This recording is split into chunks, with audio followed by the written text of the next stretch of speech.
નમસ્કાર મિત્રો, ફરી એકવાર હાર્દિક સ્વાગત છે મિત્રો તમારું અમારા આજના નવા વિડીયોમાં। મિત્રો, તમારા બધાના ઘરે ટોયલેટ તો હશે જ ખરું ને, અને તેને વાપરીએ પણ છીએ, પણ શું આપણે ટોયલેટ ગયા પછી ખરેખર શુદ્ધ છીએ? આ સવાલ તમારા મનમાં ઉઠે છે ખરું ને? શું આપણે ભગવાનના મંદિરે પ્રવેશ કરી શકીએ છીએ? શું સાંજના સમયે દીવાબત્તી કરી શકીએ છીએ? કારણ કે મિત્રો, સવારે તો બાકી કોઈ મુશ્કેલી નથી। સવારે તો તમારે માત્ર સ્નાન કરીને જ આપણે દીવાબત્તી કરી શકીએ છીએ। તમારા ઘરમાં પૂજાપાઠ કરી શકો છો। શિવજીના મંદિરમાં જાઓ તો તે પણ સ્નાન કર્યા પછી જ જાઓ। સવારે ઘણા લોકો માટે કાંઈ પણ વાતમાં કોઈ મુશ્કેલી નથી, પણ સાંજના સમયે તમારા મનમાં એવો સૌથી મોટો પ્રશ્ન છે કે શું હું આજે શુદ્ધ છું? શું આજે મેં કોઈ એવી કામગીરી કરી છે કે જેનાથી હું અશુદ્ધ થઈ ગયા છું? તો મિત્રો, માનો કે ન માનો, આ સવાલ તમારા મનમાં ચોક્કસ ચાલતો હશે, કારણ કે દરેકને આ પ્રશ્ન થાય છે કે સાંજે નહાવું જરૂરી છે કે નથી।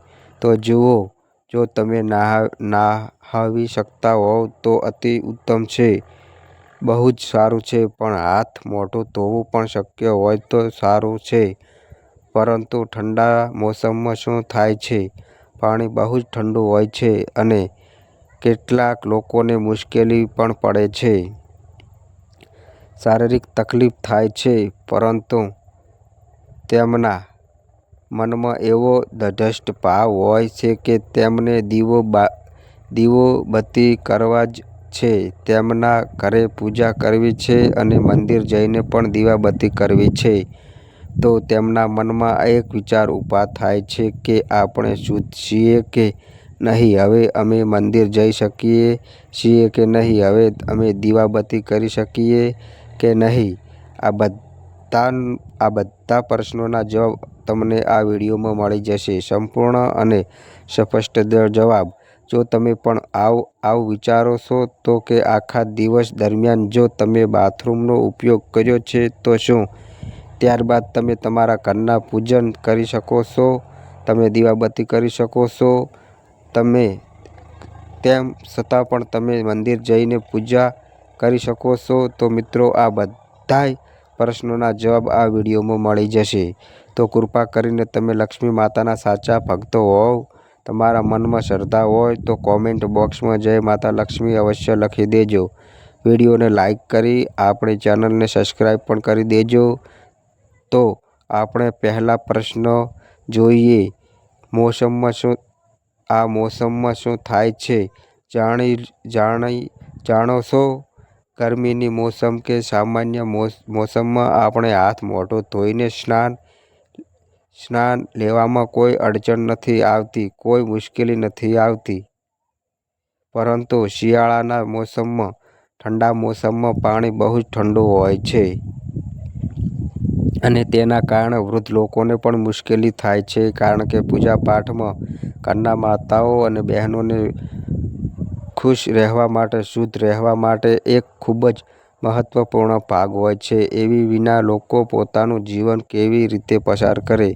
તમારે રોજ પૂજાપાઠ કરવી જોઈએ, પણ પહેલાં શુદ્ધતા મહત્વની છે। હવે જુઓ, મિત્રો, ઠંડા મોસમમાં સૌ બાથરૂમનો ઉપયોગ કરે છે, તો શું ત્યાં તમે શુદ્ધ થઈ શકો છો? સૌપ્રથમ આપણે એ સમજવું પડશે કે સવારે તો બધાએ સ્નાન કરવાનો એક હિસાબ છે। સવારે કોઈ વાત જ નથી કે તમે વિના સ્નાન કામ કરી રહ્યા છો। સવારે સ્નાન કર્યા બાદ જ તમે પૂજામાં પ્રવેશ કરશો, ઘરે પૂજા કરશો કે મંદિરમાં જઈને પૂજન કરશો, એટલે પ્રાર્થના કરવા માટે સવાર સુધી સાફ રહેવું કોઈ સમસ્યા નથી। સવારે બરફ જેવા ઠંડા પાણીથી કેમ, ગરમ પાણીથી સ્નાન કર્યા પછી જ બધા શુભ કાર્ય છે અને પછી જ પૂજા કરવી જોઈએ।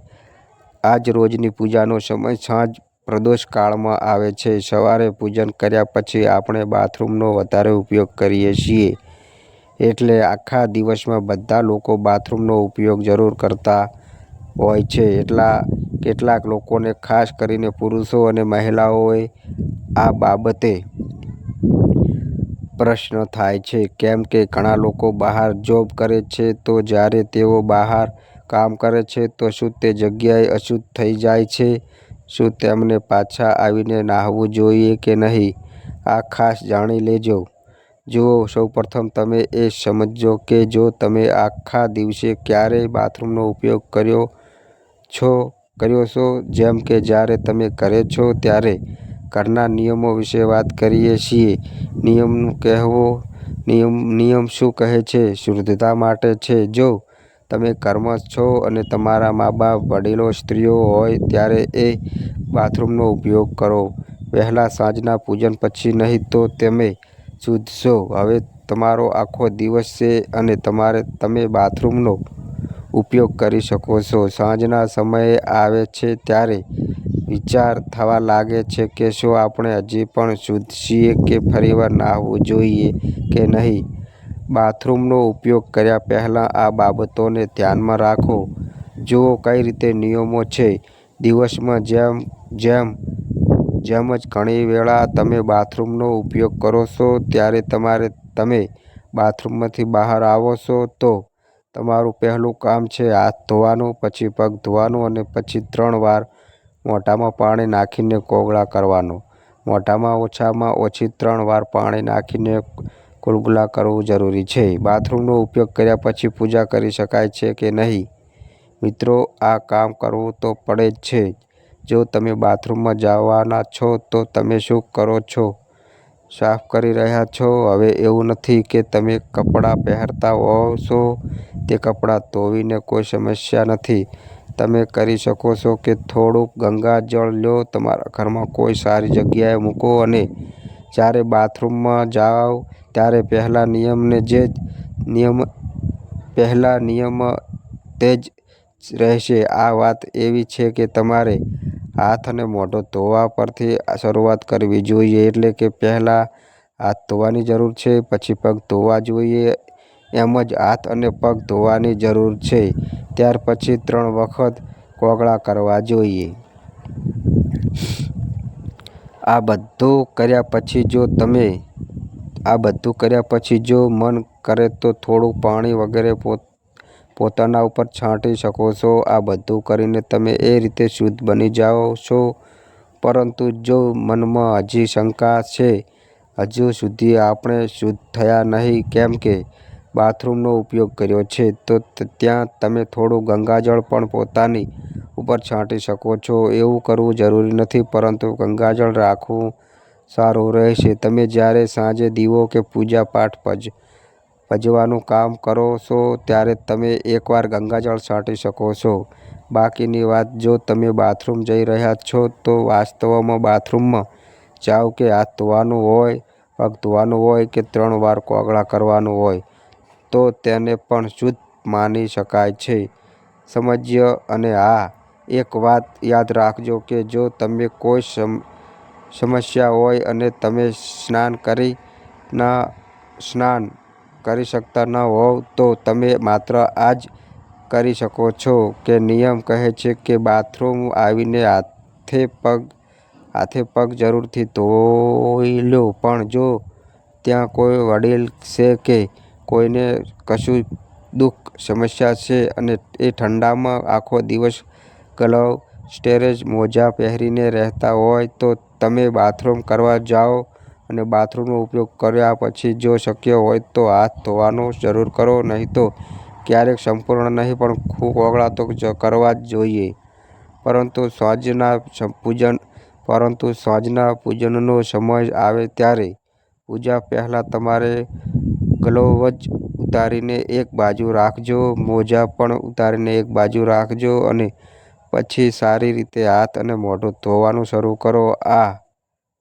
હાથ મોઢું ધોવા માટે આ ઋતુમાં અમે તમને કહી રહ્યા નથી કે ઠંડા પાણી વડે ધોવું જોઈએ, પરંતુ ઠંડા પાણી વડે ન થાય તો થોડા ગરમ પાણી સાથે કરો.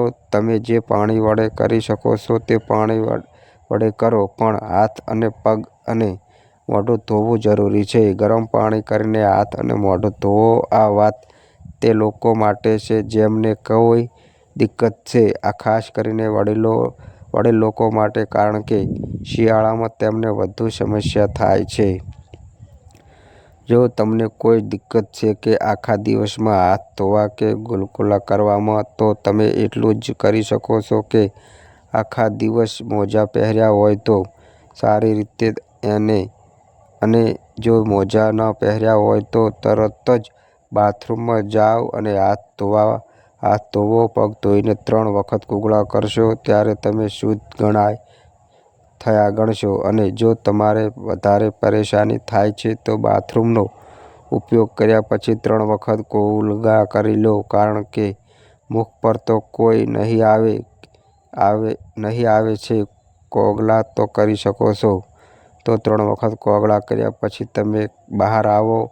બસ આ ધ્યાનમાં રાખવું જોઈએ કે જ્યારે સાંજના સમયે તમે પૂજા કરવા જાઓ અથવા મંદિર જવાથી પહેલાં, અથવા સાંજના સમયે ઘરમાં દીવાબત્તી કરતા પહેલાં ગરમ પાણી કે ઠંડા પાણીમાં તમારા હાથ સારી રીતે ધોવા, તમારા પગને સારી રીતે ધોવા અને 3 વાર મોઢું ધોવું બરાબર છે.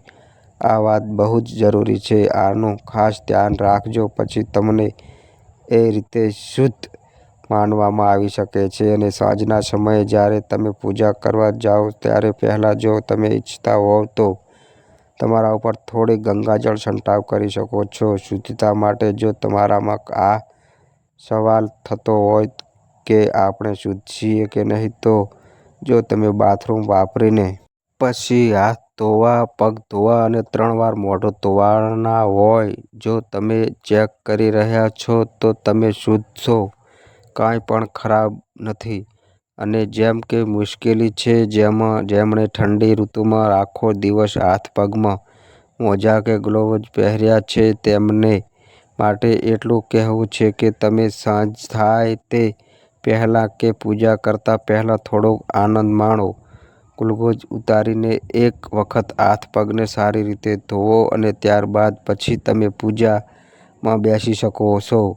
જ્યારે તમે તમારા ઘરમાં દીવાબત્તી કરો કે મંદિરમાં પૂજા કરો છો, તો તમને ક્યાંક જવું હોય તો એ સમયે તમે તે મોજા નહીં પહેરવા જે તમે બાથરૂમમાં ગયા હતા ત્યાં જવામાં જે મોજા છે તેને નહીં પહેરવા, કેમ કે તે અશુદ્ધ બની જશે. બાથરૂમમાં જતા સમયે તમે તેને ધોયા નથી. પૂજા કરતી વખતે હાથમાં મોજા ન પહેરવા અને આ હાથના ગ્લોવ્ઝ પણ નહીં પહેરશો, કેમ કે તે પણ અત્યારે અશુદ્ધ થશે.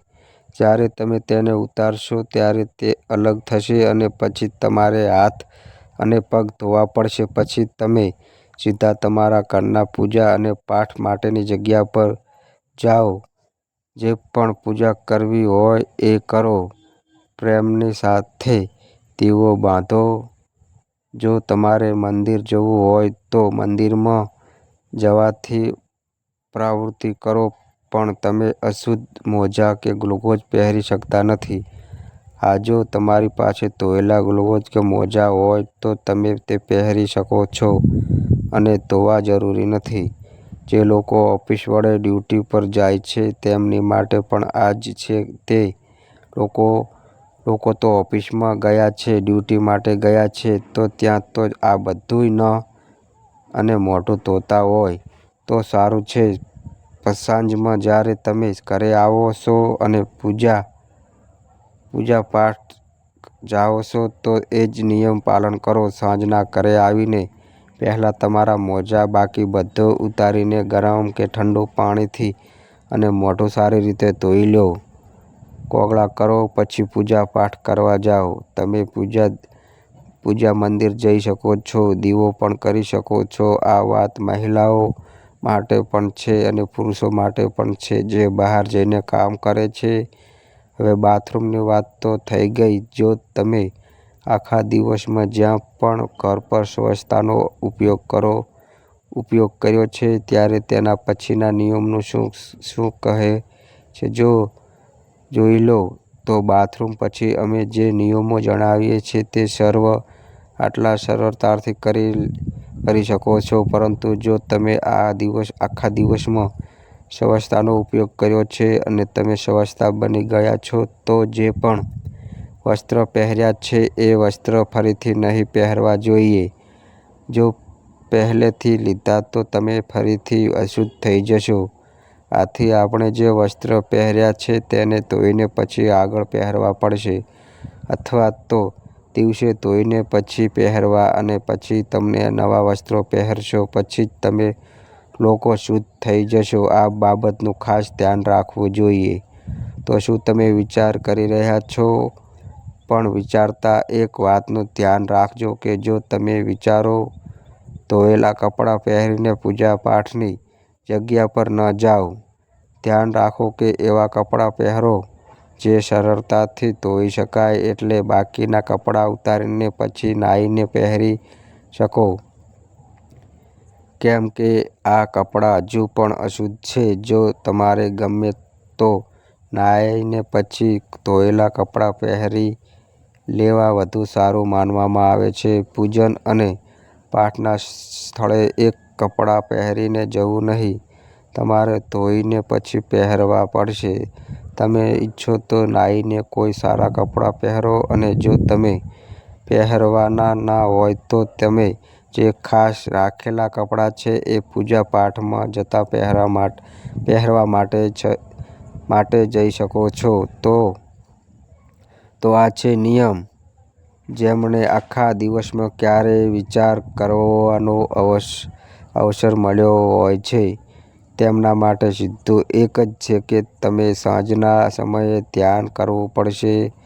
તમે તમારા પરિવારના બીજા સભ્યને કહો કે પૂજા કરવા જાઓ અને મંદિરમાં પ્રવેશો, દીવાબત્તી કરો, કારણ કે ગણતરી મુજબ આ ઋતુ શિયાળો ઘણા લોકોને ભારે મુશ્કેલીનો સામનો કરવો પડે છે.